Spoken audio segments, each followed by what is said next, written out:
So I just wanted to show, this is a very odd space.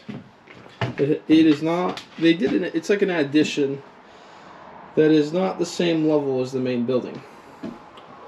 And the roof, the bottom of the trusses, the bottom of the rafters, are lower than over there. So it causes, as you can see, we have this issue here with this. It's lower than the door frame, and what they originally did, the doorway was here. What they did was they did this weird, funky thing with the rafters, and they cut them up. And now the reason they were able to get away with this without having any problems is because it's the style of rafter that is here, and it is not a very big roof, so it's not really holding up a lot of weight. So they kind of were lucky. Like if you had done this on a much bigger roof that supported more, it would not be very good. Not good at all. So I just wanted to show you guys the plan with the space. Because of the height difference between that space to this space, I'm going to do a cathedral style ceiling in here. Because the only way for me to get true R value is to build down off the bottom of those 2x4s on the top side of the rafter, build it down, and then fill this with spray foam. And then I can get a good R value on the ceiling. What this will do is, you know, it'll bring it down a little bit, and then we're going to clean it up in the corners. What we're going to do with this is we're going to get a little creative and redesign how this... Now this rafter, I'm not too worried about it, is because it's right against the other building.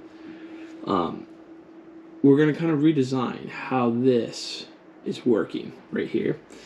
But we're going to still have this rafter here in the plywood. We're just going to kind of move it up and redesign it in a way that it can still support this small section of the roof. So what we're going to do eventually is the plywood will be flush with the plywood will go over the surface of this 2x4 on this rafter. So once we're done, you actually won't see this rafter anymore. It will just look like it's part of the wall. And then these rafters will be exposed. We're going to paint them white. We're going to put black plates. You can get black plate, screw-on, nail-on plates. So they'll be white, and the brackets that will be holding the 2x's all together will be black. So I think they'll look really tight. And the ceiling, once it's all spray foamed in the future, is going to be ton and groove pine boards that are whitewashed. Either whitewashed, or I'm going to stain them white. For anyone who doesn't know this, if you paint wood,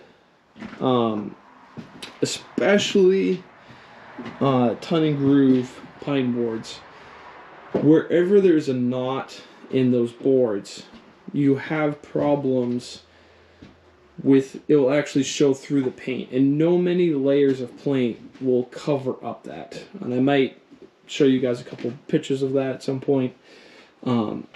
So when you're dealing with wood, especially, you know, it has knots and stuff in it, you want to use more of a stain, because latex paint doesn't necessarily the best choice for painting on certain types of wood.